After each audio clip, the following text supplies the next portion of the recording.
Señor, de verdad nos inspira temor lo que acabamos de leer, Señor, porque no estamos leyendo una historia para divertirnos, pasar el tiempo, es tu palabra. Es algo que tú le estás diciendo a tus discípulos. Es una lección que estás entendiendo, es una lección de vida y conectada, Señor, con nuestras responsabilidades. Definitivamente que entendemos que tú premias la fidelidad, pero también hay consecuencias para la infidelidad como esclavos tuyos. Señor, que no perdamos de vista no la historia solamente, que no perdamos de vista los principios que tienes aquí. Derrama tu gracia, Señor, sobre tu siervo para que podamos no solamente extender y explicar tu palabra. Concede a este esclavo, Señor, la gracia tuya una vez más, de verdad. Porque fuera de ti no somos nada, no podemos hacer absolutamente nada, Señor. Solo tú puedes a través de nosotros. Así que concédenos este privilegio, Padre bueno, en el nombre de Cristo Jesús. Amén. Amén. Solo quiero llamar la atención para ubicarnos en el texto, en la parábola. Si usted retrocede hacia un capítulo hacia atrás, capítulo 24, que es donde Jesús empieza un proceso de enseñanzas, pero ¿a quién le describió esta parábola? Y lo que vino antes de la parábola, eso es lo que quiero que entendamos, porque a veces nos imaginamos contar una parábola del Señor y ni idea tenemos a quién les está hablando. Y es importante darse cuenta a quién está relatando la parábola del Señor. En el capítulo 24, verso 1 dice que cuando Jesús salió del templo, se iba, entonces se acercaron sus discípulos para mostrarle los edificios del templo. Entonces Jesús les responde y les dice, ¿veis todo esto? De cierto os digo que no quedará aquí piedra sobre piedra que no sea derribada. Y eso ocurrió en el año 70 después de Cristo. Exactamente en el año 70 después de Cristo ocurrió lo que Jesús está diciendo acá. Pero luego dice el verso 3, y estando él sentado en el monte de los olivos, miren, salió del templo, responde esto, y siguió camino. Entonces, salir del templo, me gustaría tener una fotografía o un croquis para mostrarle. El templo está dentro de la ciudad murallada. El monte de los olivos está frente a Jerusalén, fuera de la ciudad murallada. Entonces Jesús salió del templo y tuvo que cruzar media ciudad, salir por una de las puertas que dan camino al monte de los olivos y subió al monte. Estando allí, verso 3 dice, estando él sentado en el monte de los olivos, los discípulos se le acercaron, sus discípulos. No fue cualquier multitud, sus discípulos. Y le preguntan al Señor, dinos, ¿cuándo serán estas cosas? ¿Y qué señal habrá de tu venida y del fin del siglo? Ahí empieza el Señor una serie de explicaciones. Ahora, los pongo en el contexto rápidamente. Entonces Jesús le responde lo que va a ocurrir a futuro, antes de su venida. Y lo que usted ya sabe, guerras, pestes, hambres, todo eso empieza a describir el Señor. Que la maldad se va a multiplicar, verso 12, y por haberse multiplicado la maldad, el amor de muchos se enfriará. Jesús está describiendo todo lo que va a venir antes de su venida, las señales, lo que estamos viviendo ahora, en este presente. Después de hacer la descripción de eso, a partir del versículo 29, ya más ceñidamente habla de su venida, describe cómo va a ser su venida.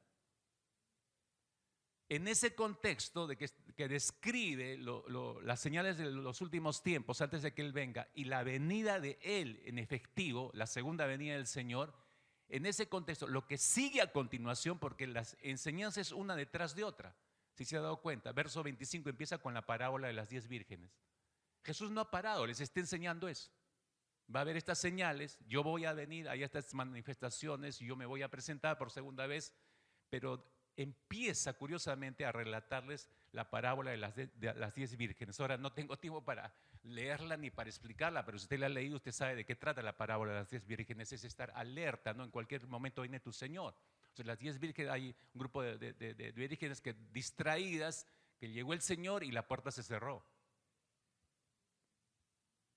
Y perdieron la oportunidad de recibir a su Señor. O sea, lo que Jesús está diciendo, recuerden esto, estas son las señales, yo voy a venir. Algunos distraídos ni siquiera se van a dar cuenta que yo he venido. Pero va a haber consecuencias de eso, dice. Van a quedar fuera, y ese fuera es juicio. Y a continuación les relata la parábola de los talentos.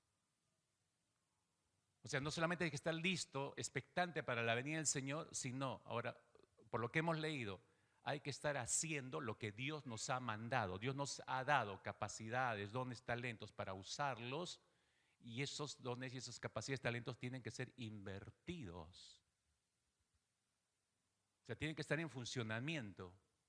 Porque cuando usted pone en funcionamiento una capacidad que Dios le ha dado, empieza a bendecir a muchos, se multiplica. Pero es en este contexto, el Señor va a venir y no solamente va a encontrar gente distraída, cristianos así medios idos, ocupado en su maestría, ocupado en su diploma de no sé qué, ocupado en su negocio, en que estoy empezando mi empresa, ocupado, no sé, en mi bicicleta, no sé, ¿no? En cualquier cosa, ¿no? Pero no está haciendo lo que Dios le ha mandado a hacer. Dios nos ha dado herramientas, capacidades, talentos, dones, nos ha dado para producirlo. Y Dios espera que seamos productivos. De eso trata la parábola de los talentos. Pero es en ese contexto. ¿A quién está hablando el Señor entonces? ¿A quién está relatando todo esto? Discípulos, es decir, a nosotros. Ya, con eso en mente, puesto en contexto, estamos entrando a nuestro tercer tema en esta mañana. Y lo hemos titulado El buen y fiel esclavo. Fíjese, ese es el título correcto, porque yo he leído textos y por error nosotros colocamos en nuestro Face, si mal no he leído, el, el- el- el esclavo bueno y fiel. Parecería que es lo mismo, pero no es lo mismo, hermanos. Usted va a entender ahora. Es el buen y fiel esclavo. El buen y fiel esclavo. Ese es el título correcto. Empiezo con una frase, curiosamente, de uno de los filósofos, uno de los tantos filósofos conocidos en la Grecia del tiempo del apóstol Pablo. Me refiero a Cicerón. Cicerón dijo lo siguiente: para ser libres hay que ser esclavos de la ley, dijo Cicerón. Para ser libres, interesante lo que dijo este hombre, ¿no? No era cristiano, nunca fue cristiano. Para ser libres hay que ser esclavos de la ley. ¿A cuál ley se refería Cicerón para entender lo que dijo? No se refería a las leyes de Dios, se refería a las leyes terrenales, se refería a las leyes. Los griegos fueron excelentes gestores de leyes. Entonces se refería a la ley terrenal, ¿no? Y obvio, por sentido común uno entiende la frase, entonces cualquiera que se ajusta a las leyes terrenales va a vivir correctamente y en paz, y eso ocurre hasta el día de hoy. Usted y yo respetamos todas las leyes dadas por el gobierno y vamos a vivir en paz, en tranquilidad. Cuando no hay paz, hay turbación. Entonces se entiende a la luz de eso, ¿no? Para ser libres hay que ser esclavos de la ley. Pero Cicerón está estacionado aquí en la tierra.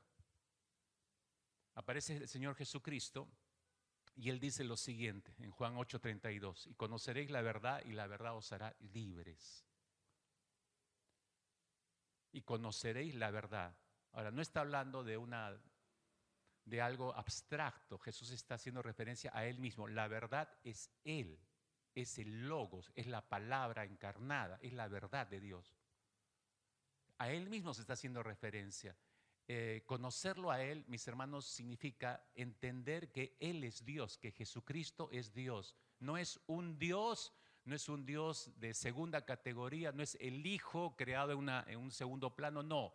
Él es Dios, es entender que Él es Dios, es entender que Él se encarnó en un cuerpo humano, es entender que Él vivió en medio de nosotros, es entender que se hizo esclavo para tomar tu pecado y mi pecado y llevarlo a la cruz y así pagar el precio en esa cruz, el precio por el pecado. Y de esa manera comprándonos a precio de su sangre para que nosotros pasemos a ser suyos, su propiedad. Somos sus esclavos.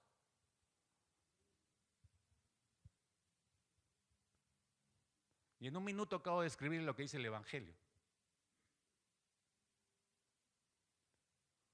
Eso es lo que quiso decir el Señor Jesucristo cuando Él dijo: y conoceréis la verdad, me conoceréis a mí, el Evangelio encarnado. A pesar que el gran Abraham Lincoln, que hoy se menciona en el primer mensaje, haya dicho: si la esclavitud no es injusta, dijo este presidente de Estados Unidos, si la esclavitud no es injusta, entonces no hay nada injusto. Y claro, parecería una frase loable, ¿no? O sea, si la esclavitud no es injusta. Claro, la esclavitud es injusta, todos diríamos al unísono, toda esclavitud es injusta. Entonces, si no es injusta, no hay nada injusto, dijo Abraham Lincoln. Pero cuando estamos en Cristo Jesús, descubrimos otra cosa nosotros en realidad. Vamos descubriendo que sí existe una esclavitud, existe un tipo de esclavitud que nos hace justos. Existe un tipo de esclavitud que es en Cristo Jesús que nos hace libres. Entonces, es una esclavitud que nos convierte en hijos de Dios y en coherederos de todas las promesas de Dios. Entonces, es una esclavitud que es buena, es una esclavitud que es justa, es una esclavitud que nos conviene en todo caso a nosotros. Entonces, se da cuenta cómo no calza en la definición muy humana de Abraham Lincoln si la esclavitud no es injusta, porque el concepto de toda esclavitud es injusta, claro, terrenalmente hablando. Pero hay una esclavitud que no va en esa línea, obviamente.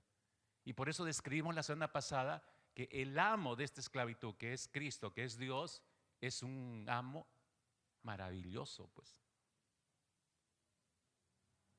Ahora escuche, mire, sea que los esclavos trabajaran en el campo, estoy hablando no solo en el tiempo de Jesús, aún antes y aún en nuestro tiempo, sea que los esclavos trabajen en el campo, en la ciudad, o que se conviertan en campesinos, en encargados de casas o en mayordomos, que es la mayor aspiración a la que llegaban algunos esclavos, sea que finalmente ganaran o no ganaran su libertad, eh, toda su vida del esclavo descansaba en las manos de su amo.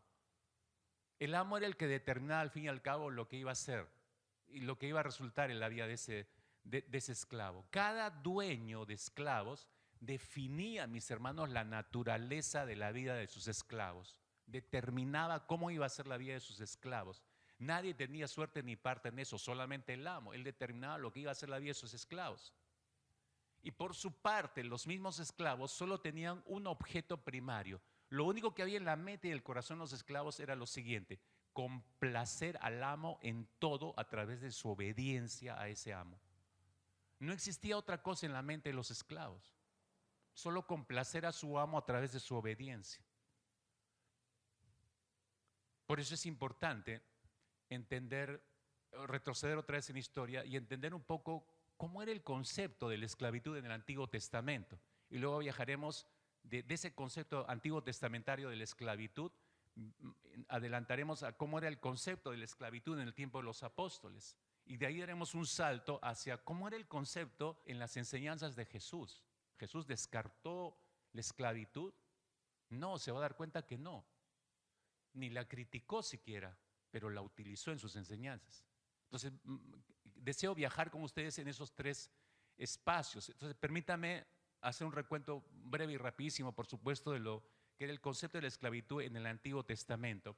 Fue parte, en realidad, en relación a la nación de Israel hablo, ¿no? Fue parte de la historia de Israel desde sus primeros días como nación. Lo que quiero decir es que Israel conoció toda su vida, en la historia de Israel, no le fue ajeno el concepto y la experiencia de esclavitud. Incluso antes del nacimiento de Isaac, el hijo de Abraham, el hijo de la promesa. Incluso antes del nacimiento de Isaac, estamos hablando antes de la ley, estamos retrocediendo muchísimo hacia atrás. Génesis capítulo 15, para ser más precisos. Génesis capítulo 15, versículo 13. Fíjense ya el Señor cuánto anticipó esta experiencia de la esclavitud.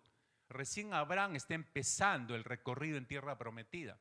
Dios en ese capítulo le promete: vas a tener un hijo, y hace un pacto con él, le pide ciertos animales, él los presenta, él lucha todo ese día para defender ese sacrificio. Dios desciende, hace un pacto con Abraham y le promete que va a tener un hijo. Pero le anticipa lo siguiente en el versículo 13. Entonces Jehová dijo a Abraham: ten por cierto que tu descendencia morará en tierra ajena y será esclava allí y será oprimida 400 años.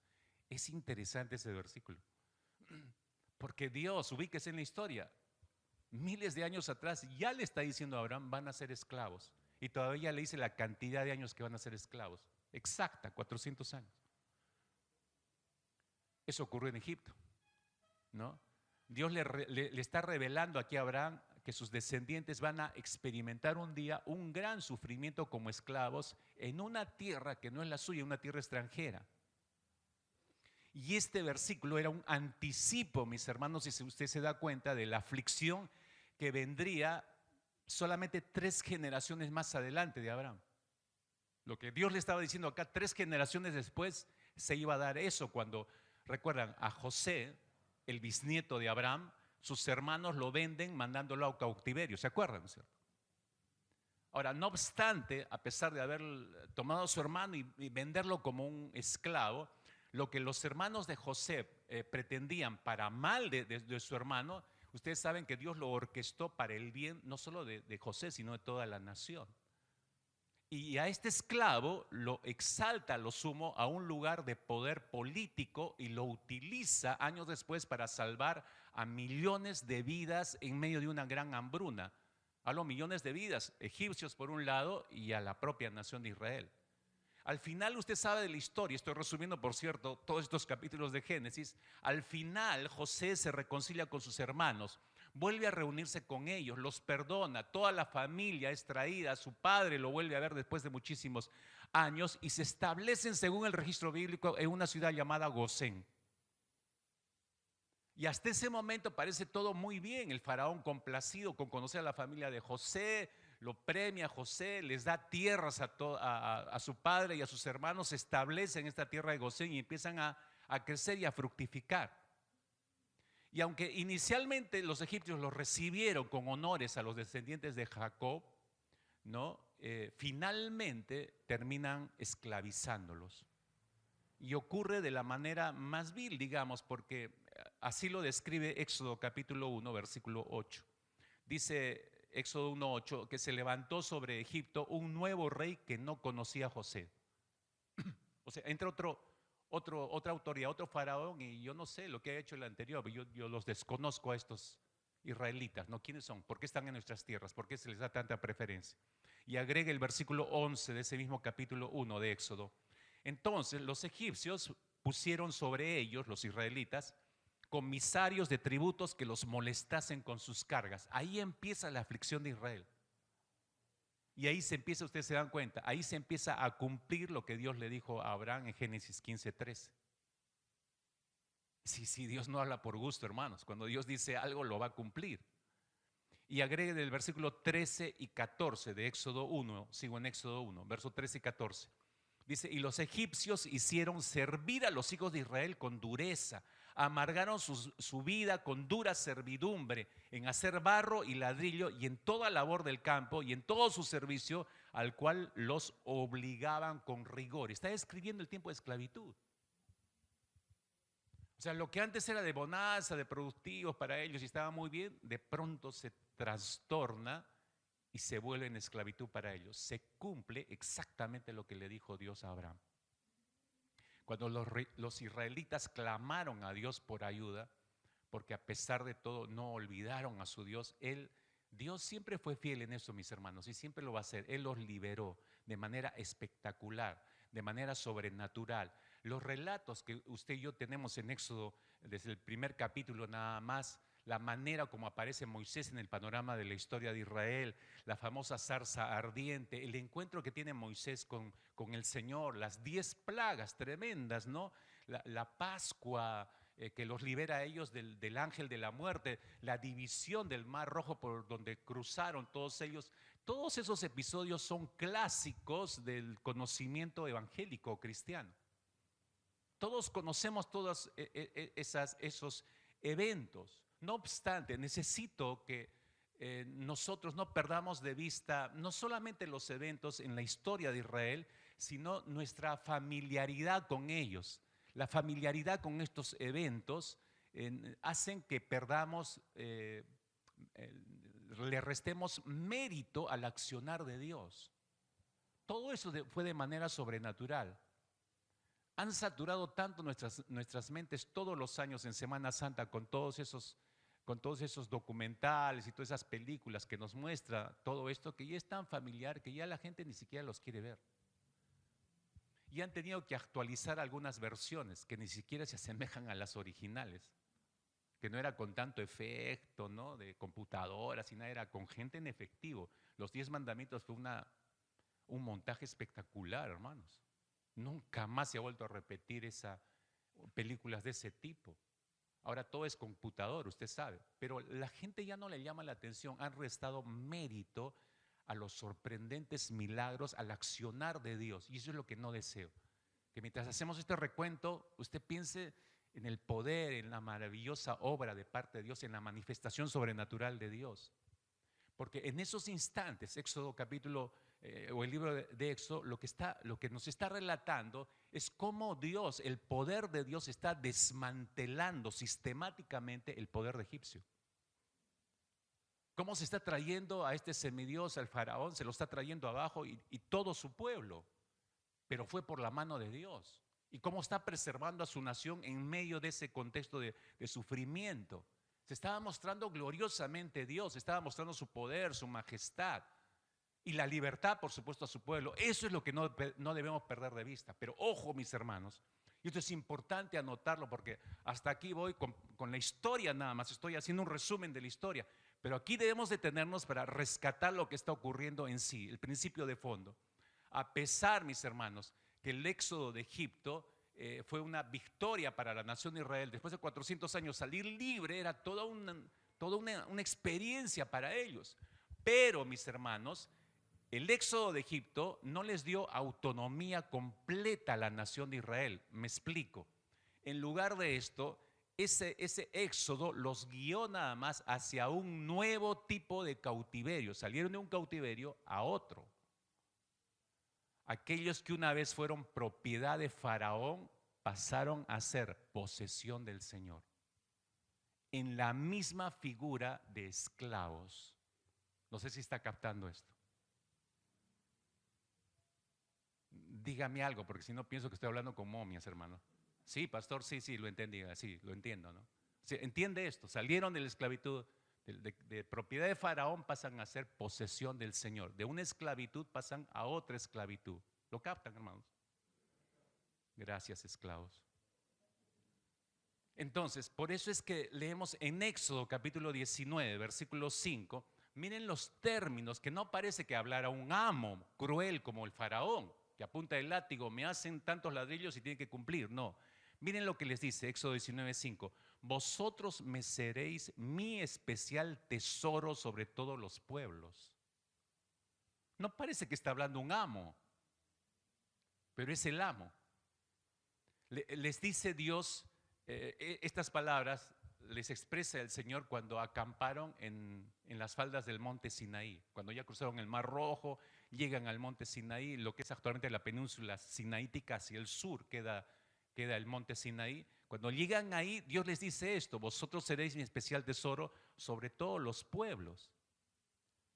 Y luego, ya cuando emprenden el viaje hacia la tierra prometida en sí misma, ya más adelante, Dios les da una serie de leyes y les dice, Levíticos capítulo 25, versículo 55, les dice, porque mis siervos, y ahí emplea la palabra siervos, pero es esclavos. Está hablando Dios, dice, porque mis esclavos son los hijos de Israel, son esclavos míos, a los cuales saqué de la tierra de Egipto, yo Jehová vuestro Dios, como estuviera afirmando esta afirmación el Señor. Pero ahí no puede ser más claro el Señor. Miren cómo los está llamando. Ustedes son mi especial tesoro, pero son mis esclavos. ¿Entienden eso, mis hermanos? Esclavos, momias. Díganme, ¿estoy vivo, pastor? Sí, lo entendí. Esclavos, especial tesoro, esclavo. Es lo que somos nosotros. Usted y yo somos especial tesoro de Dios. ¿Cuántos se gozan de eso? Pero al mismo tiempo somos esclavos. Mira cómo baja el amén, ¿no? Somos, aleluya, amén. Somos esclavos, amén. Ya, pero ¿qué nos queda, no? Es nuestro concepto de esclavitud. Recuerde, Kunta Kinte. Ahí golpeado. No, ese no es el concepto para Dios. Especial tesoro. Entonces, fíjense, esclavos míos, a los cuales saqué de la tierra de Egipto, yo, Jehová vuestro Dios. Al pueblo hebreo, mis hermanos, se le había liberado de un amo para servir a otro. Este es el concepto que estamos viendo. Dios sería su rey a partir de ese instante y ellos serían sus leales subordinados. Eso esperaba Dios, que Israel entendiera, pero tristemente seguimos en el relato bíblico a través de la historia de Israel y los judíos con frecuencia vemos en pleno en pleno sendero para ir a la tierra prometida, constantemente y frecuentemente olvidaron que el Señor los liberó, que Él era su rey y que ellos eran los esclavos. Constantemente nos muestra eso la Escritura, que Él era su amo. En vez de obedecerlo, en vez de honrarlo a Él solo, y repetidamente vemos cuadros de coqueteo con la idolatría y con la rebeldía para con Dios. Mientras usted va avanzando en las páginas en los primeros 5 libros de la Escritura, usted va viendo todos esos cuadros de rebeldía, que luego se van ratificando en los siguientes libros, más allá de los 5 primeros libros de las Escrituras. Pero Dios no ve esto indiferente. En la misma lectura que vemos cuadros de rebeldía, Dios va respondiendo a esos estados de rebeldía, de idolatría, permitiendo que los enemigos de su entorno siempre vinieran, los conquistaran y los oprimieran. El libro de los jueces, hago un viaje rápido con ustedes. En el libro de los jueces, usted se da cuenta que eso se va detallando los repetidos fracasos de la nación de Israel con respecto a vivir como esclavos delante de Dios y a ver a Dios como su amo. No obstante, a pesar de esos cuadros de rebeldía y de fracasos de ser buenos esclavos o correctos esclavos para con el Señor, a pesar de la infidelidad de la nación, Dios sigue permaneciendo fiel. Cuando ellos clamaron y ellos necesitaron su ayuda, Dios intervino y los libró. Usted avanza al libro de los reyes y el libro de los reyes nos muestra que incluso después de ya establecida la monarquía, es decir, el gobierno de reyes humanos, ya desechan a Dios, el primer rey Saúl, a partir de ahí el pueblo continuó resistiéndose en su corazón a la esclavitud a Dios. Desde el primer momento que piden, queremos rey, ya estaban rechazando ser esclavos de Dios. Pero cayeron en una peor esclavitud con Saúl y con otros reyes después. Entonces el libro de los reyes nos describe la ruta idolátrica de la nación de Israel que finalmente colapsa, porque nadie puede vivir feliz contra Dios o siendo rebelde contra Dios. Siempre hay consecuencias, lo he mencionado varias veces. La Biblia nos muestra eso. Entonces la ruta idolátrica de la nación de Israel finalmente los hace dejar la tierra prometida. Ya no pueden permanecer en tierra prometida y son llevados como esclavos a Babilonia. Y a pesar de estar siendo esclavos en Babilonia, usted se da cuenta, pasan de una esclavitud a otra, porque salen de la esclavitud de Egipto y vuelven a una esclavitud en tierras babilónicas. A pesar de eso, Dios escucha su clamor y Dios los salva, los vuelve a salvar. Creo que si fuéramos Dios, usted y yo, no les haríamos caso. Ahora sí lloras, ya aguántatelas, ¿no? Pero no, Dios respondía a su grito de socorro. Desemboca usted el libro de Nehemías, que es el hombre que Dios usó para traer un remanente judío desde tierras babilonias. Nehemías siempre entendió el concepto de amo-esclavo en su relación con Dios. De tal forma, usted ve eso en la vida de Nehemías, en su famosa oración del capítulo 1 de Nehemías, del libro de Nehemías, en los versículos 5 y 6. Miren los términos que utiliza Nehemías cuando se dirige a Dios. O sea, se enteró de la desgracia en Jerusalén, quiere ir a reconstruir los muros, pide la gracia de su amo, del rey al que está sirviendo, pero ora a Dios y le dice lo siguiente. Le dice, te ruego, oh Jehová, le dice, te ruego, Dios de los cielos, fuerte, grande, temible, que guarde el pacto y la misericordia a los que le aman y guardan sus mandamientos. Esté ahora tu oído, le dice a Dios, esté ahora tu oído atento tu oído, abierto tus ojos para oír la oración de tu esclavo.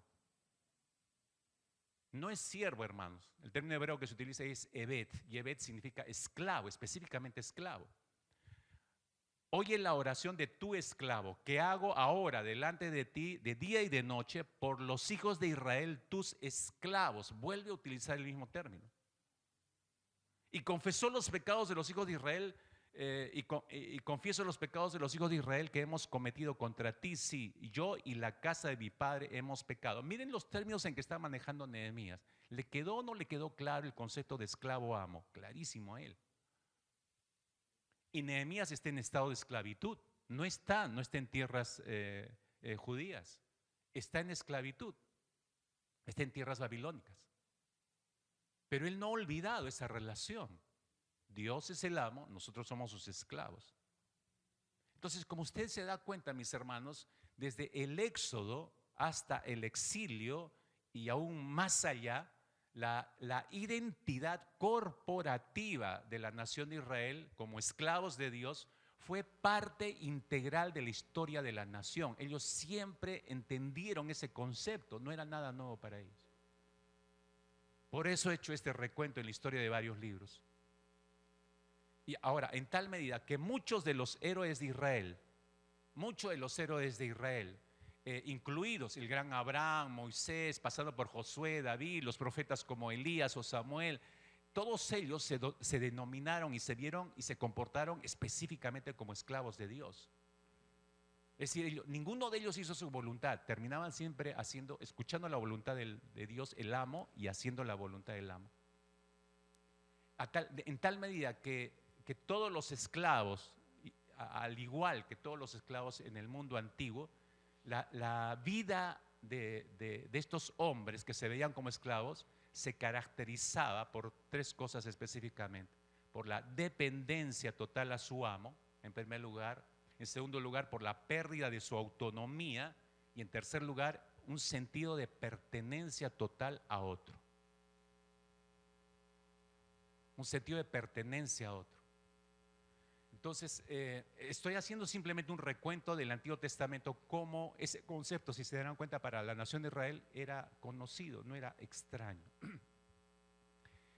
Así llegamos al Nuevo Testamento, pero ¿cómo era la perspectiva con respecto a la esclavitud de los apóstoles en el tiempo de Jesús? Bueno, entramos al Nuevo Testamento y ahí quiero hacer también un breve resumen en este sentido. Cuando los apóstoles, usted los ve, y digo los ve porque vemos después de los evangelios las cartas, ¿no? Ahí podemos ver el pensamiento de los apóstoles. Cuando los apóstoles utilizan las imágenes de la esclavitud, tanto en sus predicaciones como en sus cartas en el Nuevo Testamento, notamos que eran plenamente conscientes de lo que significaba en términos de la historia judía. Entendían perfectamente lo que era la esclavitud, no solo en términos de la historia judía, sino en el contexto que vivían en el tiempo del Imperio Romano, porque seguía ahí imperando la esclavitud. Entonces, ellos entendían bien lo que era la esclavitud.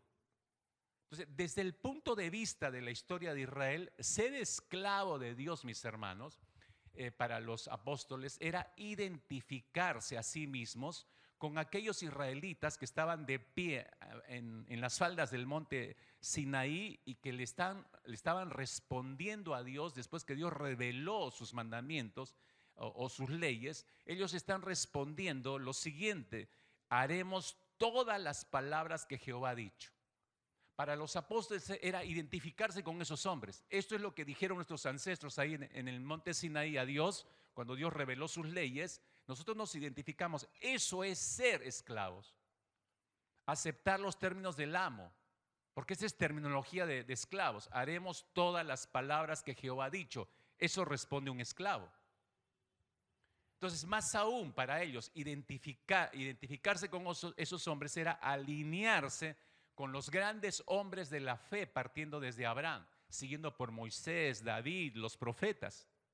Todos ellos se veían como esclavos. ¿Cómo vamos a hacer la diferencia nosotros? Ellos se preguntaban. No, tenemos que seguir esa línea. Líderes espirituales que ejemplificaron para la nación de Israel sumisión incondicional a la voluntad de Dios y a la palabra del Señor. Entonces, ese era el ejemplo que ellos mantenían claro en sus mentes. Eso desde el punto de vista de la historia de Israel. Pero por otro ángulo, desde el punto de vista de la cultura del primer siglo en la cual ellos estaban viviendo, la esclavitud sirvió para los apóstoles como ilustración apropiada en la relación de discípulos de Cristo. Simplemente ese mismo concepto lo arrastraron en su relación con Cristo Jesús, ¿no? Y lo entendieron así: una relación de sumisión completa y subyugación al amo. ¿Quién es el amo? Cristo. Lo entendieron bien. Repito, no era algo nuevo para ellos. Ahora, en ambos casos, hablo ambos casos del punto de vista de Israel y el punto de vista cultural en el que están viviendo los apóstoles, Ser esclavo, mis hermanos, era estar bajo la autoridad completa de otra persona. Eso les quedó muy en claro en sus mentes. Ser esclavo significa estar bajo la autoridad completa de otra persona, en este caso Cristo Jesús. Y eso significaba rechazar la autonomía personal. Eso significaba abrazar la voluntad de la otra persona a la cual me estoy sumiendo como esclavo. Entonces, el concepto no requería grandes explicaciones para los apóstoles, lo entendían perfectamente. ¿Por qué, es la pregunta, por qué para nosotros no queda en claro en el caso de la iglesia contemporánea el día de hoy? ¿Por qué si para ellos era clarísimo el concepto de amo, de propiedad, de dueño, Cristo es el amo? ¿Por qué eso era muy claro para ellos y por qué es tan difícil para nosotros? Cuando el apóstol Pablo se refiere a sí mismo como esclavo de Cristo, usted sabe eso, voy a las cartas paulinas, ¿no?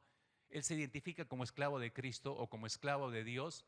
Los lectores del tiempo del apóstol Pablo leían las cartas y el autor Pablo y él se identificaba como esclavo de Cristo o de Dios.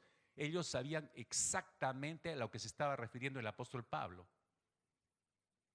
En el contexto greco-romano en el que se encontraban y vivían, en ese contexto, las ciudades a las que el apóstol Pablo escribió sus cartas, para esas personas la libertad era algo, un bien apreciadísimo, hermanos, de gran valor. La esclavitud era denigrante, la esclavitud era algo, la esclavitud autoimpuesta sobre todo era despreciable y abominable.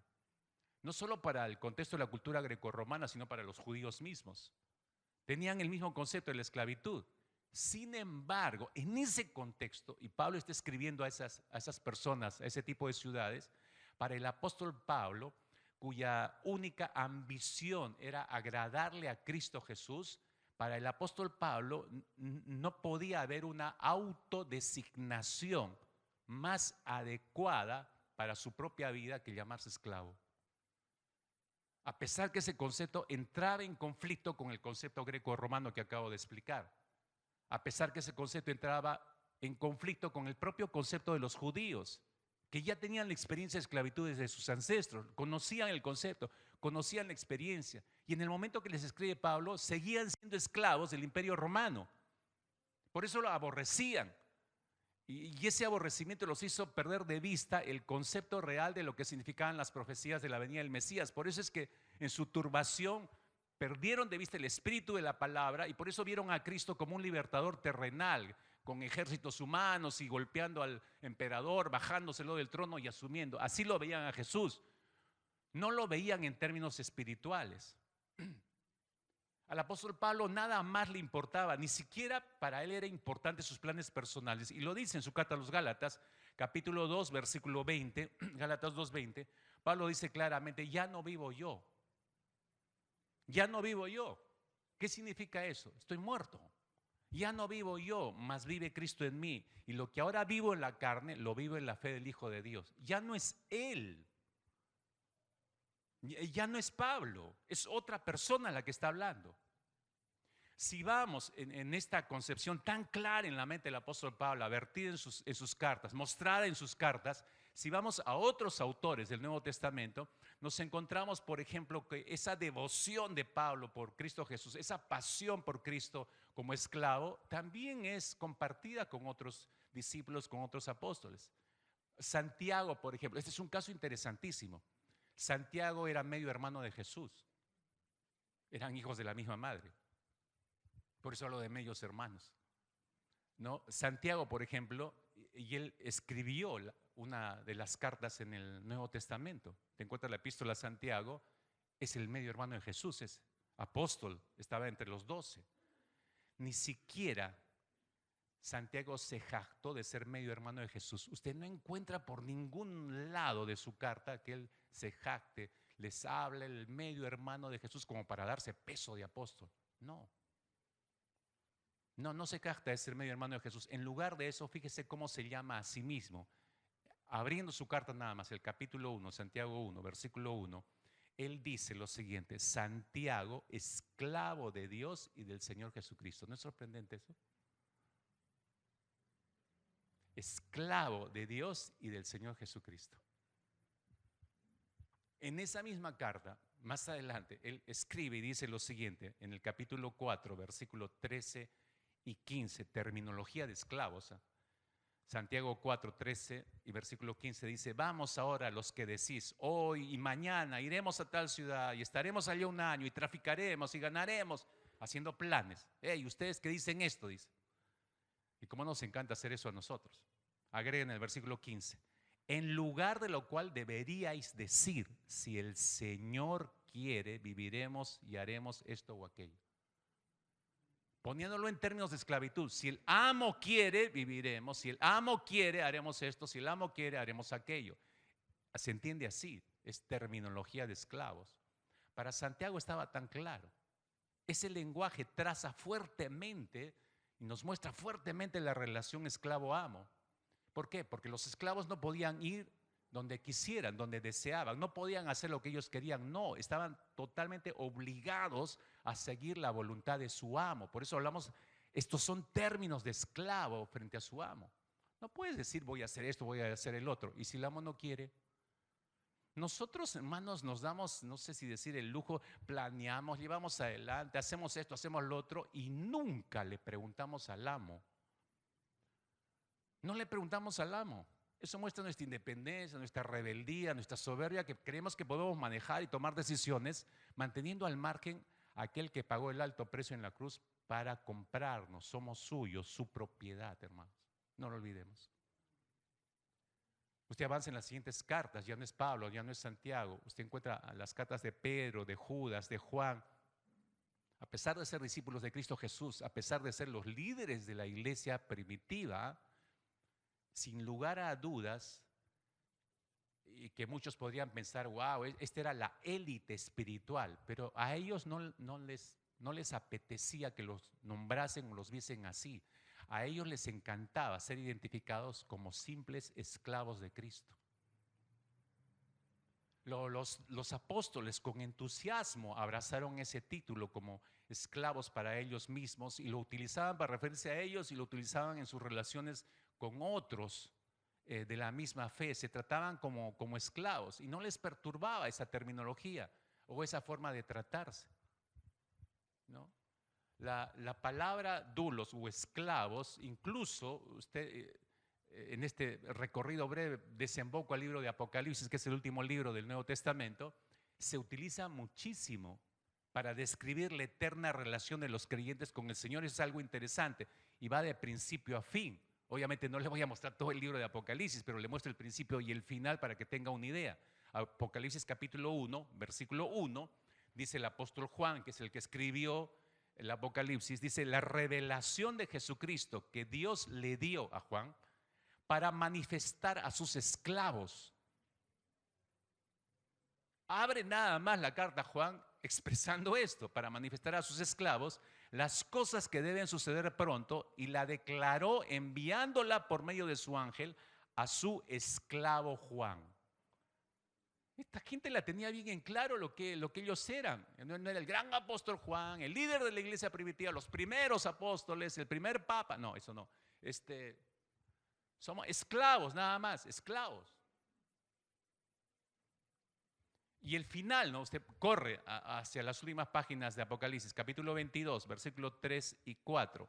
Este pasaje describe las glorias futuras, ¿no?, de los creyentes delante del Señor. Nos dice, verso 3 y 4, dice: y no habrá más maldición. Y buenas noticias es lo que nos consuela a nosotros, ¿no? Y no habrá más maldición. Y el trono de Dios y del Cordero estará en ella, y sus esclavos les servirán, y verán su rostro, y su nombre estará en sus frentes. Me encanta este texto, ¿saben por qué? Porque esto rompe con el mito de, no sé, usted ha visto las películas, dibujos animados, qué sé yo. Se van al cielo, ¿y qué hacemos en el cielo? Es como si te esperaran en la puerta del cielo, Pedro, ¿no? Mientras van entrando te va a repartir una lira, que era un instrumento, ¿no?, así para tocar. Bueno, la imagen es todos ahí volando, tocando nuestra arpita, nuestra lira. No sé por qué algunos tienen la imaginación que va a ser así. Ya, qué aburrido es eso, digo yo. Pero esto nos da claridad. ¿Qué vamos a hacer allá arriba? Bueno, adorar al Señor. Decimos, sí, pero ¿qué significa eso? Ya, el texto nos da claridad. Dice, y no habrá más maldición, el trono de Dios y del Cordero estará en ella, sus esclavos les servirán. Hermanos, el servicio va a continuar en los cielos, nuestro servicio va a continuar en el cielo. ¿Cómo, pastor? No te puedo dar explicaciones. No hay descripción de eso. Pero eso me da el dato importante, que aquí en la tierra estamos ensayando. Cualquier servicio que hacemos para el Señor es un ensayo. Me estoy preparando para el último y gran servicio por la eternidad arriba. Pero si no hago nada aquí abajo, hermano, ¿cómo piensa usted llegar allá arriba? Yo no creo que escuche lo que vamos a hacer a continuación, siervo, buen siervo y fiel. No va a escuchar eso, lo siento. Pero yo compré las parrilladas, lo siento. No te conozco. Desde que se fundó, 42 años, Señor, comiendo carne con ese pastor, no puede ser. Recíbame, Señor, por misericordia. No te conozco, va a decir el Señor, así de rápido. Pero lo que quiero que se dé cuenta, yo he hecho un viaje así rapidísimo, relámpago por el Nuevo Testamento. Para todos los escritores del Nuevo Testamento está clarísimo lo que ellos eran, y eso enseñaban y nos enseñan hasta el último, en el libro de Apocalipsis, que esa es nuestra condición. Hasta el final se nos va a ver como esclavos del Señor, sirviendo delante de Él, ¿no? Esta realidad gloriosa, déjeme decirlo de esta manera, esta realidad gloriosa es como sus esclavos. Usted y yo y cualquier otro creyente en toda la historia de la humanidad va a gozar adorando al Señor, exaltando a Dios por toda la eternidad, a nuestro amo celestial, al Rey de Reyes y Señor de Señores. No sé cuántos están esperando ese momento, ¿no? Señor, de acá esto cansa. Ese servicio nunca va a cansar, hermanos, nunca. Pero esto nos lleva a desembocar en lo que Jesús enseñaba, ¿no? El concepto que manejaba Jesús de la esclavitud, la criticó, la descartó. ¿Qué hizo Jesús con eso? No, usted se va a dar cuenta. La verdad de la palabra de Dios siempre va a ser contracultural, hermanos. No hay ningún principio de las Escrituras que no sea contracultura. Por eso es que nunca calzamos en el tiempo que vivamos, nunca vamos a calzar con la cultura, porque el Evangelio es contracultural. Y la noción de convertirse en un esclavo por eso no es aceptada, no es bien vista. De hecho, es difícil imaginar un concepto, mis hermanos, en nuestros tiempos más ofensivo a la sensibilidad moderna que el concepto de la esclavitud. Lo que yo estoy predicando es una locura para todos los sociólogos, políticos, para todos. Resultaría una locura. Este pastor está loco, ¿qué les está enseñando? Y trataría de convencerlos a ustedes que estamos enseñándoles lo incorrecto. Porque el concepto de la esclavitud en este tiempo, donde se valora, ¿no?, esta gran sociedad occidental, donde pone un precio alto a la libertad personal y a la libertad de elecciones, donde la libertad se proclama por todo lado, se respira por todos los poros y se exige la libertad de todos, ¿no? Es difícil aceptar este concepto de amo-esclavo. Cierto autor dijo lo siguiente, y lo quiero compartir por escrito para que lo lea conmigo. Este autor cristiano dijo: presentar las buenas nuevas, es decir, el Evangelio, en términos de la relación esclavo-amo, está diciendo en nuestros tiempos, ¿no?, va en contra de todo lo que nuestra cultura aprecia. Tal enfoque es controversial, es antagónico y políticamente incorrecto. No obstante, esa es precisamente la forma en que la Biblia habla sobre lo que significa seguir a Cristo. Por eso es contracultural. Nuestra sociedad, nuestra cultura no va a aceptar este concepto, mis hermanos. Eso es una locura para ellos. ¿Por qué? Porque su mente está enceguecida. Satanás se ha encargado que no entiendan el Evangelio. Ese es su trabajo de Satanás. Nosotros sí tenemos claridad para eso. Es por eso necesario, mis hermanos, regresar a las enseñanzas de Jesús respecto a la esclavitud para entender la verdadera libertad. Miren, Jesús trazó en muchas de sus ilustraciones y parábolas, las trazó en base a la esclavitud de sus días. Por eso no la criticó. No dijo que vino a acabar con la esclavitud, no. Cuando él abre el rollo de Isaías, recuerden, una de las cosas que dice: el Espíritu del Señor está sobre mí, y dice: he venido a dar libertad a los cautivos, esclavitud. ¿Pero en qué términos? Jesús no estaba criticando el estado de esclavitud de su tiempo, sino que estaba diciendo que Él venía a librarlos de cierta esclavitud. Está usando la experiencia de la esclavitud del Señor Jesucristo. Entonces, a partir de las enseñanzas de Jesús aprendemos, porque Jesús, miren, por donde iba, él veía esa experiencia, él veía a los esclavos trabajando en los campos, Jesús veía a los esclavos acopiando todo el fruto, porque esa era la labor de los esclavos, veía a los esclavos invitando para una cena por las casas, no iban las mismas personas, sino mandaban a sus esclavos para hacer eso, velando por las labores de la casa como mayordomos, ayudando en ocasiones especiales. Jesús estaba viendo todo el mover de los esclavos de ese tiempo. Entonces es por eso que las enseñanzas de Jesús, Él toma todas estas imágenes y simplemente las vierte en sus enseñanzas. De tal manera que por eso conocemos a través de las enseñanzas de Jesús que el esclavo no es mayor que su señor. Eso lo aprendemos por enseñanzas de Jesús. Aprendemos que los esclavos no conocen los planes de sus amos. Aprendemos que ellos son responsables ante sus amos de todos los recursos que el amo pone en sus manos. Aprendimos que todos los esclavos son responsables de cómo tratan a sus demás compañeros y que hay recompensa de parte de su amo o hay castigos de parte de su amo cuando no es así correctamente. A través de las enseñanzas de Jesús aprendemos que los esclavos solo obedecen y honran a sus amos sin quejas. Pero a través de las enseñanzas de Jesús, como esta parábola de Mateo capítulo 25, aprendemos que el esclavo fiel, a todo esclavo fiel se le va a honrar por su servicio diligente. ¿Cómo llegamos a aprender todo eso? Por las enseñanzas de Jesús. Entonces Jesús también utilizó el término esclavo para definir la realidad de lo que significaba seguirlo a Él mismo. Él toma esa figura y la aplica a Él. El discipulado, como la esclavitud, mis hermanos, implica una vida de autonegación. Repito, el discipulado, como la esclavitud, implica, Jesús explica eso, autonegación. Significa una disposición humilde con respecto a las demás personas.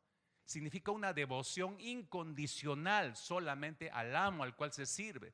Significa una disposición a obedecer los mandatos del amo en todo. Significa ansia por servir al amo, incluso en ausencia del amo. Uno permanece fiel sirviéndole al Señor, ¿no? No es que el Señor se va y está de fiesta, no es que el pastor va de vacaciones y todo se va. No, eso no lo apliquemos, ¿no? Una motivación, mis hermanos, que viene de saber que Él está satisfecho. O sea, todo eso implica la esclavitud, todo eso implica el discipulado. Discipulado no es ir a comer la tortita y ver la película y comprar canchita y sentarnos a ver una buena serie en Netflix. Eso no es discipulado, hermanos. Estoy describiendo el concepto de discipulado para Cristo Jesús: autonegación, disposición humilde, devoción incondicional, disposición a obedecer, ansia por servir, motivación. Entonces, aunque ellos una vez fueron esclavos del pecado, los seguidores de Cristo reciben su libertad espiritual y pueden sus almas descansar a través de la relación salvadora de Cristo. Para los primeros discípulos esto era claro. El llamado a seguir a Cristo era una invitación a ese tipo de vida precisamente. Pero lo que nos interesa, mis hermanos, y con lo cual quiero terminar, es el hecho de cómo Cristo veía al dulos. ¿Cuáles eran para Cristo las características del esclavo?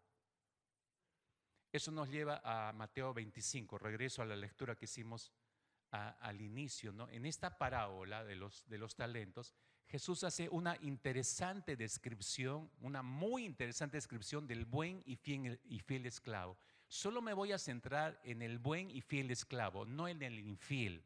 Al infiel lo vemos la próxima semana, porque no nos daría el tiempo, mis hermanos. Pero quiero concentrarme aquí, ver las características del buen y fiel esclavo. Es decir, cuando Jesús a través de esta parábola nos muestra cómo Él ve al esclavo, cuáles son las características del buen y fiel esclavo, nos está diciendo a nosotros hasta el día de hoy: ese es el tipo de esclavos que yo busco, que yo quiero. A este tipo de esclavo debemos ajustarnos nosotros. ¿Cuáles son esas características? venga conmigo al texto, por favor. Dice el versículo 14, porque el reino de los cielos es como un hombre que yéndose lejos llamó a sus esclavos y les entregó sus bienes. Así empieza la parábola, ¿no? Pero ahí muestra el Señor Jesucristo la primera característica de sus esclavos, que son propiedad exclusiva del amo. Son propiedad exclusiva del amo. Hermanos, lo digo desde ya, necesitamos vernos a nosotros como propiedad exclusiva de Cristo. No nos estamos viendo como propiedad exclusiva, nos vemos como propiedad compartida. No somos enteramente de Cristo, somos de muchas cosas. Necesitamos vernos como propiedad exclusiva del Señor. Jesús está mostrando en esta parábola, dirigida a sus discípulos, vuelvo a insistir porque está hablando con ellos, la condición del esclavo. ¿Cuál es la condición del esclavo? Que es propiedad de alguien, no es propiedad de sí mismo.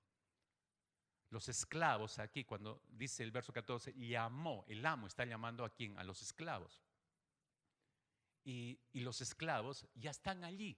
O sea, el amo llamó y ellos ya están ahí delante de él. Usted se imagina, según lo que nos entiende el verso 14. El amo no tiene que salir a buscarlos, el amo no tiene que esperar media hora hasta que lleguen. No, el amo los llamó y al instante usted se da cuenta que están ahí delante del amo. ¿Qué quiere el amo? Listos para servir. Entonces los esclavos aquí están mostrando esa actitud en su condición como esclavos, que son propiedad del amo, que ellos no pueden decir el tiempo cuando vienen, si los llama, bueno, ahorita estoy cansado, después conversamos más tarde. No, estén lo que estén haciendo, tienen que dejar, ir inmediatamente al llamado del amo. Eso nos está comunicando este versículo 14. Llamó el amo a sus esclavos y los esclavos están ahí. ¿Por qué? Porque son su propiedad exclusiva. Porque ellos responden a aquel que es su propietario. La propiedad está allí para los requerimientos del dueño, hermanos. Esto es lo primero que nos muestra el versículo 14. Necesitamos recuperar conciencia de que somos propiedad de Cristo. ¿Recuerdan cuando Jesús en Lucas capítulo 22, versículos 19 y 20, en la última cena me hago referencia? Siempre tomamos esos textos para última cena, pero quiero tomarlos ahora para mostrarles que no nos pertenecemos.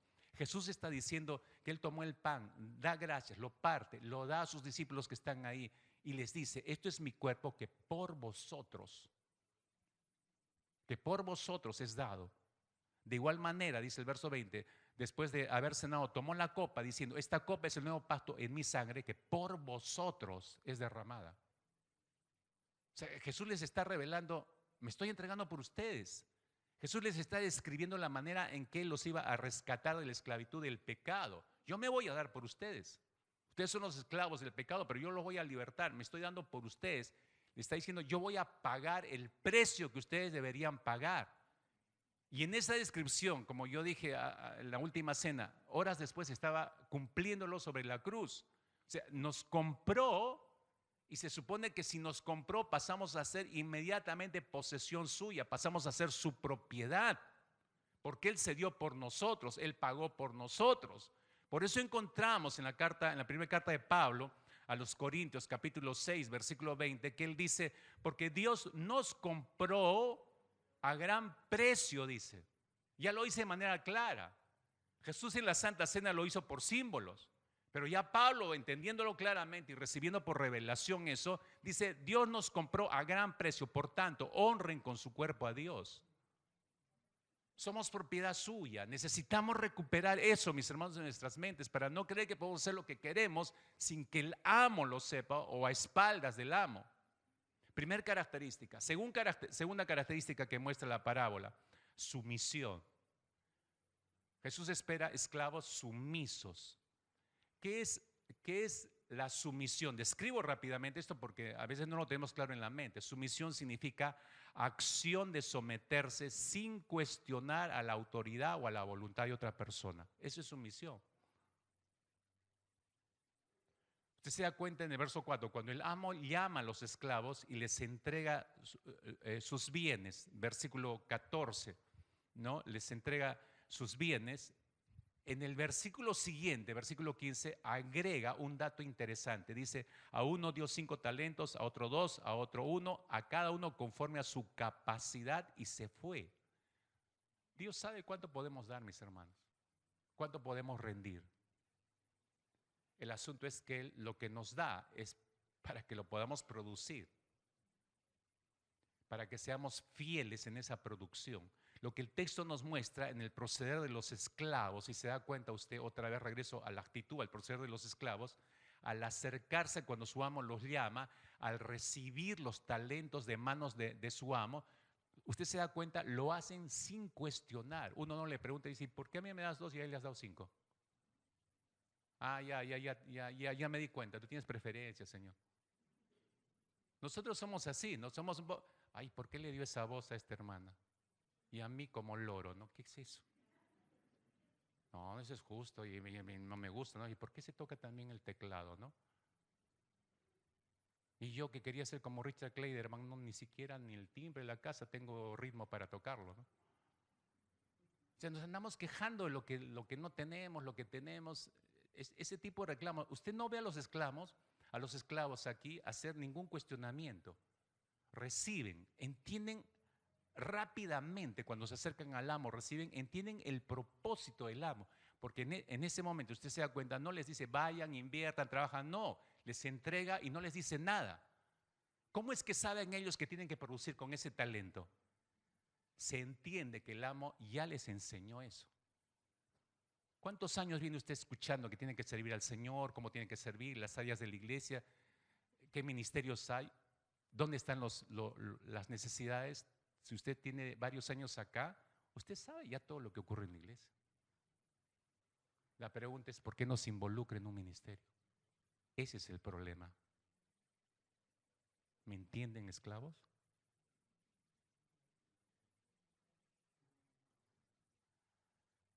Estos esclavos, la actitud es sumisa. Ese tipo de esclavos espera el Señor. El único deber del esclavo era llevar a cabo los deseos del amo. Vuelvo a insistir en esto. Y el esclavo fiel anhelaba solo agradar al amo, sin vacilar. Es por eso que se someten a su amo. Cuando éste vuelve para pedirles cuenta en el relato, regresa después de mucho tiempo, se presenta. El primero, versículo 20, se presenta y le dice, y llegando al que había recibido 5 talentos, trajo otros 5, le dice, Señor, 5 talentos me entregaste, aquí tienes, he ganado otros 5 talentos sobre ellos. Y le entrega los 10 talentos, no es que gané 10, ya pues dame uno para mí, ¿ya? Yo he trabajado, Señor, dame algo. No, es todo del amo, lo entrega absolutamente todo, no reclama algo.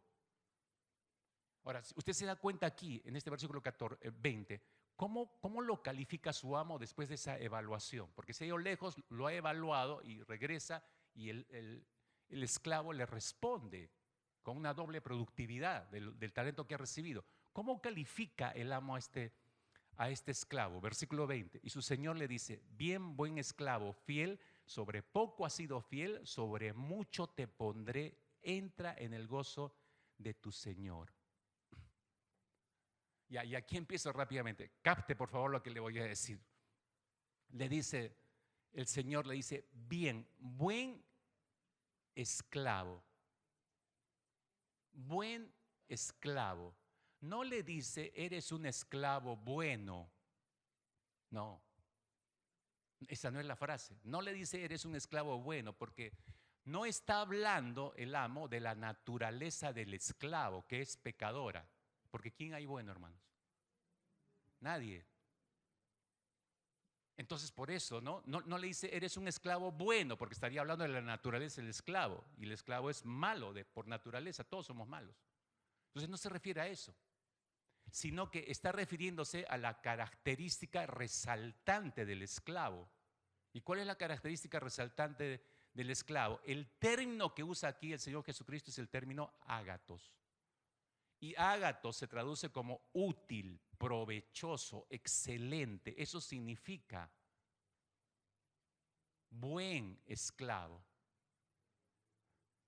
Ese término griego también nos da a entender algo mucho más profundo, porque no solamente el Señor le está diciendo acá, ya entiendo, entonces Jesús le está diciendo, bien, eres un esclavo útil, provechoso, excelente, le está diciendo, sí, es cierto, le está diciendo eso, pero el término ágatos, esa es la propiedad riquísima que tiene el griego, es mucho más profundo en su significado. Primariamente significa eso, o externamente significa eso, ¿no? Se traduce como útil, provechoso, excelente. Pero ese mismo término da a entender algo más profundo. Ese buen, que es un apócope, se llama así, en la literatura es un apócope, que va siempre, un apócope siempre va antes del sustantivo. No, mejor no les explico eso porque eso, ay, yo odiaba eso, pastor, no, en el colegio ya, no te voy a atormentar. Pero bueno, entonces el adjetivo, tampoco, por favor, pastor. Porque es un apócope adjetivo, que va antes del sustantivo, que es siervo. Pero ese adjetivo es usado en un sentido moral también. Escuche, esto es interesantísimo. Es usado en un sentido moral, me explico. Fíjese, sabemos que Dios en esencia, Él es el único que es bueno. No hay nadie más que Dios que es bueno. Entonces, si identificamos eso, podemos interpretar mejor esto. El amo por naturaleza es bueno, Dios es el amo.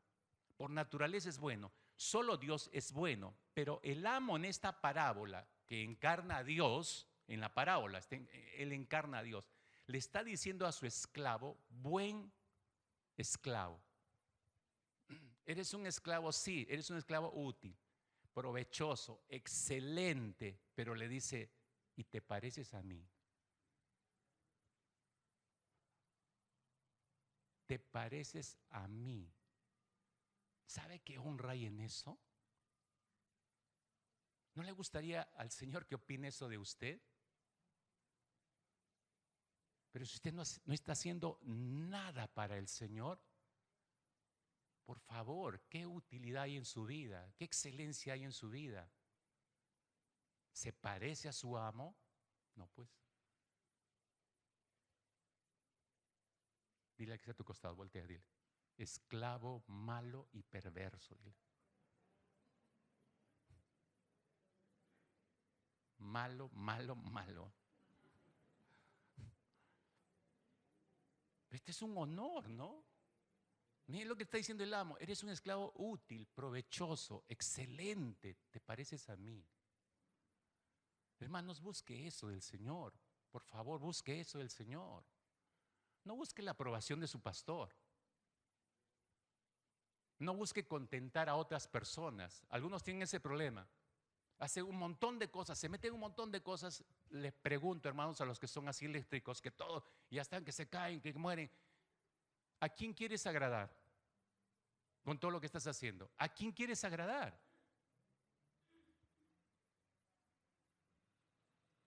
Es mejor hacer una sola cosa y hacerla bien y escuchar que el Señor te diga, eres útil, eres provechoso, eres excelente, te pareces a mí. Prefiero eso, Señor.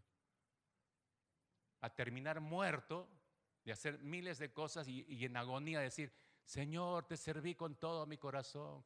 Ven por mí con tus arcángeles. Y que escuches el Señor, ¿quién habla?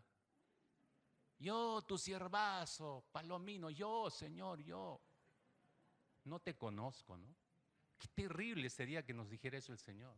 No, para nada. Ese tipo de esclavos espera el Señor Jesucristo. En la visión de Jesús, esclavos sumisos, pero también esclavos, en tercer lugar, devotos, hermanos. Esclavos devotos. Es decir, la devoción tiene que ver con la dedicación, la consagración a alguien. En esta parábola nos muestra la devoción de esos esclavos, si usted se da cuenta.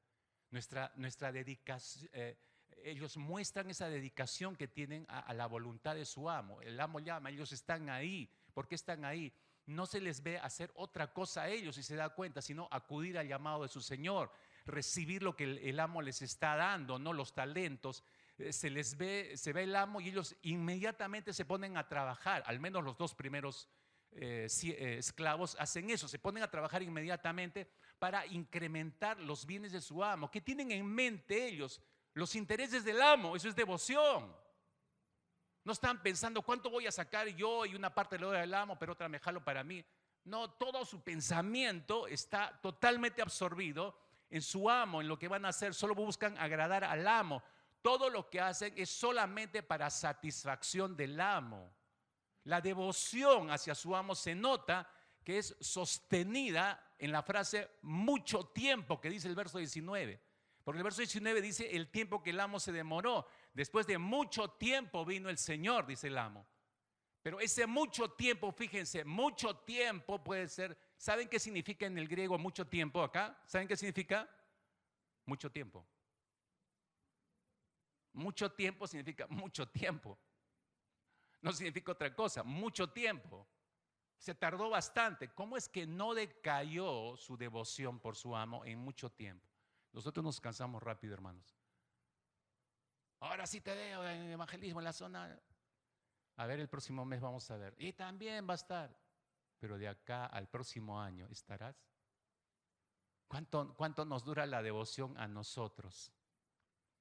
Durante mucho tiempo, en ese mucho tiempo, un solo objetivo hay en la mente de estos dos esclavos.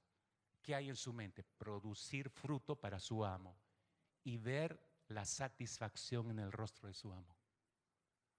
No quieren, no hay otra cosa en la mente de ellos. Para hacer eso, no tenían que tener otra cosa en mente que interfiriera ese objetivo. Si se dan cuenta, o sea, ellos todo el tiempo están trabajando, están pensando en satisfacer al amo, en satisfacer al amo. No importa que se demoró mucho tiempo, puede haber sido años. Pero ellos están ahí, en su mente tienen esto. Por eso el amo de la parábola le dice a los dos esclavos lo mismo, versos 21 y 23. Bien, buen esclavo y fiel, sobre poco has sido fiel, sobre mucho te pondré, entra en el gozo de tu Señor. Es mantener esa fidelidad en lo que Dios me ha mandado, mi obediencia. Voy a decir de esta manera, mi obediencia muestra mi devoción hacia mi amo. Les comento esto, no sé cuántos han leído El progreso del peregrino. ¿Cuántos han leído El progreso del peregrino de Juan Bunyan? Pecadores, tienen que leerlo. Es un clásico evangélico. Es gratis, puedes bajarlo gratis en la web. Ahora, si lo puedes comprar el libro, mucho mejor. ¿No? Si tú eres de los que yo no tolero leer un libro electrónico, tengo que buscar mi rincón, mi sofá ahí en casa, acurrucarme con el libro abierto y marcar y estar con el libro físico. No puedo leer algo electrónico. Pero bueno, pero léelo. Juan Bunyan es el autor del Progreso del Peregrino. En 1900 y pico lo escribió desde una prisión, estaba encarcelado. Y fue encarcelado por causa de su fe, porque le dijeron, deja de predicar a Cristo. Y él dijo, no, ¿cómo voy a dejar de predicar algo que el Cristo me ha enviado a que yo haga? Prefiero estar encarcelado, dijo Bunyan. En esa decisión Bunyan mostró su gran devoción hacia Cristo. Él estaba llamado, él estaba consagrado como teólogo, predicador y pastor, estaba consagrado a predicar a Cristo. Y esta es la respuesta que dio Bunyan a sus enemigos, encarcelado. Dijo, permaneceré en prisión hasta que el musgo crezca en mis párpados en lugar de desobedecer a Dios. ¿Usted diría eso? En la primer torcida de mano que te dé el enemigo, ya está bien, perdón, renuncio a Cristo. No, ya déjame tranquilo. Prefiero mi tranquilidad. No, este hombre, que me salgan musgos en los ojos, pero prefiero eso a desobedecer al Señor. El Señor me ha mandado a predicar a Cristo y eso es lo que voy a hacer. Eso es un esclavo de Cristo, hermanos. Eso es devoción. El esclavo está consagrado a satisfacer solamente los deseos del amo. Ese tipo de esclavos busca el Señor Jesucristo. Ese tipo de esclavos nos muestra la parábola, si se dan cuenta. Ellos no están pensando otra cosa, quieren solo satisfacer al amo, quieren ver su rostro de satisfacción cuando venga y le devuelvan lo que es suyo y vean el trabajo que han hecho. No hay otra cosa en su mente, no ocupan en nada más su tiempo más que en eso. No importa lo que el amo demore. Esclavos dependientes también busca el Señor. En la parábola no nos dan los detalles, pero podemos inferir, mis hermanos, lo siguiente rápidamente, que los esclavos tenían todas sus necesidades básicas cubiertas. Voy a explicar eso la próxima semana un poco más ampliamente. ¿Por qué digo cubiertas? Tenían casa, tenían comida, donde estaban esclavos, ¿no? Tenían un lugar donde dormir, etcétera. Es por eso que teniendo cubierto todas sus necesidades básicas, la única preocupación que tenían que tener en mente era servir a su amo. Si tienes todas tus necesidades ya cubiertas, solo debe haber una cosa en tu mente: las expectativas del amo, satisfacer al amo. Es por eso que vemos a estos esclavos en esta parábola, solamente están ocupados en trabajar para su amo, solo ocupados en producir para su amo. No están haciendo otras cosas, hermanos. No están haciendo otras cosas, están metidos en 4, 5, 6 cosas y que no tengo tiempo, esto lo hago a la mitad más o menos, esto lo abandono, no lo terminé bien. Nosotros somos así, pero estos esclavos no. Este es el tipo de esclavos que espera el Señor. Además, esa actitud de ellos para entregarle a su amo todos los talentos, los recibidos y los ganados, eso muestra total dependencia del amo. Él sabe lo que nos conviene. Yo simplemente le doy lo que es de él. Todo es tuyo.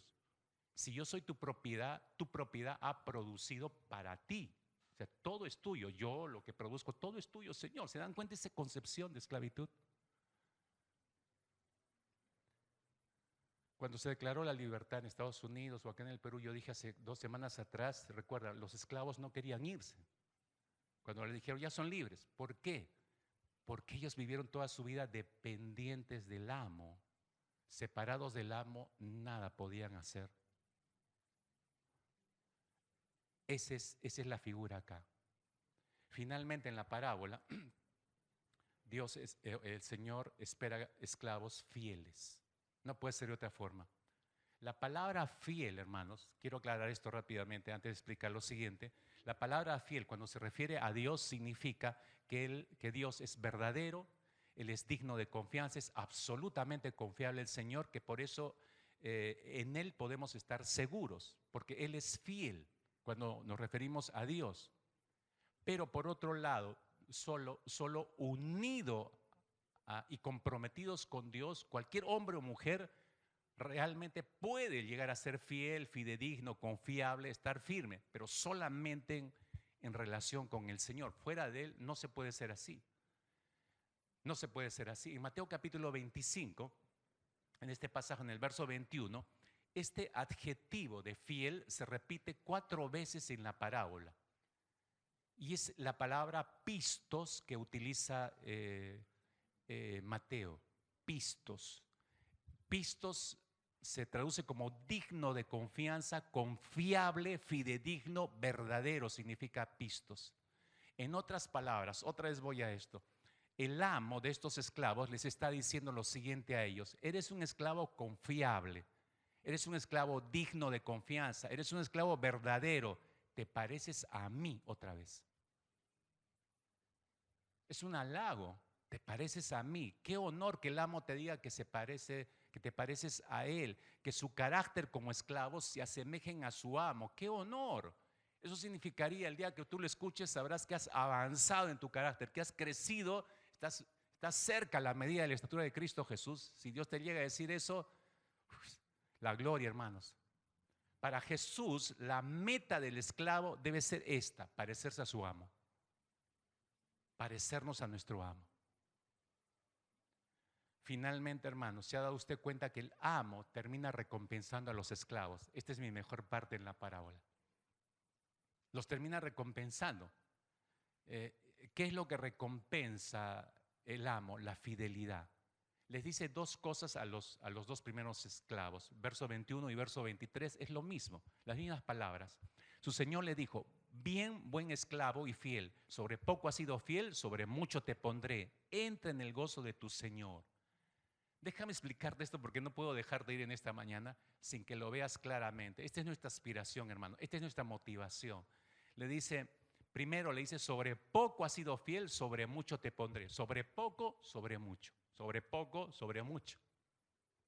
Sobre poco, ¿qué indica con esto el Señor? Sobre poco significa la obra del Señor en estos tiempos. Es lo que hagamos aquí, en estos tiempos terrenales. Entonces, sirviendo al Señor en esto o en aquello, eso es poco, hermanos. Pero hay que hacerlo bien. Si somos fieles en lo poco, dice a continuación: sobre mucho te pondré, la promesa del amo. ¿Qué significa acá sobre mucho? Indica, mis hermanos, la autoridad para reinar en el reino venidero. La autoridad que vamos a tener en el reino venidero indica la responsabilidad que vamos a tener cada quien en el reino venidero, si le hemos servido fielmente acá. Pero si no hemos servido fielmente acá, no tenemos ninguna responsabilidad en el reino futuro. Solo nos recuerda lo que dice Apocalipsis capítulo 19, versículo 14, en referencia a la segunda venida del Señor Jesucristo. Ese versículo es sumamente profundo, Apocalipsis 19, 14, porque dice que los ejércitos celestiales, vestidos de lino finísimo, blanco y limpio, les seguirán en caballos blancos. Ese capítulo habla de la segunda venida del Señor, que va a ser visible en todo el mundo. Él va a regresar, pero con Él, dice, los ejércitos celestiales. ¿Quiénes son esos ejércitos celestiales? Que están vestidos de lino finísimo, blanco y limpio. No son ángeles, somos nosotros, hermanos. Bueno, espero que usted esté ahí. Realmente espero que esté ahí. Le seguirán en caballos blancos. Wow. Y luego dice en el capítulo 20 de Apocalipsis, ya entra la descripción del reino milenial de Cristo. Y dice que ahí van a estar los santos con funciones diversas, responsabilidades diversas en el cogobierno. Fíjese, ese sobre poco has sido fiel, sobre mucho te pondré, es una promesa a futuro. Las responsabilidades en el reino venidero, mis hermanos. Eso significa, sea fiel acá, para que usted alcance responsabilidades gloriosas en el reino. Pero lo segundo que dice el Señor es, entra en el gozo de tu Señor. ¿Qué significa entra en el gozo de tu Señor? El gozo de tu Señor indica el disfrute del Señor en el reino venidero. El disfrute del Señor en el reino milenial. Eso se refiere a una satisfacción interior, hermanos, no a la posición exterior, sino a una satisfacción interior. Porque piense conmigo, participar del gozo del Señor, hermanos, participar del gozo del Señor constituye la recompensa más grande. El gozo del Señor es algo que le pertenece solamente al Señor. Y sus esclavos fieles privilegiados en entrar en el gozo de Él, hermanos, es el mayor privilegio.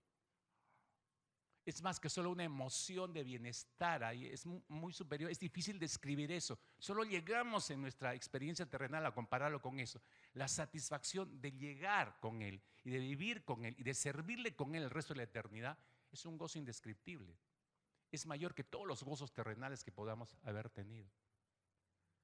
Estas son la recompensa, según la parábola, para los esclavos fieles, dependientes del Señor, devotos, sumisos y que se ven como propiedad exclusiva del Señor. Que Dios realmente nos permite esa gracia, hermanos, de que entendamos. Yo espero que este mensaje revíselo, reescúchelo. Le suplico que lo revise y lo reescuche porque es necesario para acomodar, tomar decisiones para que nuestra vida se ajuste a la medida de esta esclavitud, hermano. No es solamente llamarse esclavos, mi vida tiene que ser ajustada a un perfil. Este es el perfil de esclavos que Cristo espera, de ti y de mí, por supuesto. Oramos. Verdaderamente, si en su corazón está agradecido por la palabra del Señor esta mañana, por favor póngase de pie allí conmigo y ore. Dígale, anhele alcanzar esto. Dígale al Señor, Señor, de verdad anhelo en mi corazón, dígale, ore conmigo, anhelo en mi corazón, Señor, alcanzar este perfil que tú esperas. Quiero ser como esos esclavos, dígale. Realmente quiero ser como esos esclavos, entender que soy propiedad exclusiva tuya, Señor, solo tuya. Que debo ser un esclavo sumiso solamente a ti, Señor, someterme sin cuestionar a tu autoridad y a tu voluntad. Deseo ser un esclavo devoto, dedicado, consagrado solamente para ti, Señor. Ayúdame, Padre amado, ser un esclavo dependiente de ti. ¿A dónde iría, Señor, sin ti? ¿Qué haría sin ti, Señor? ¿A dónde? ¿A dónde si solo tienes palabra de vida eterna, si solo tienes presencia de vida eterna, Señor?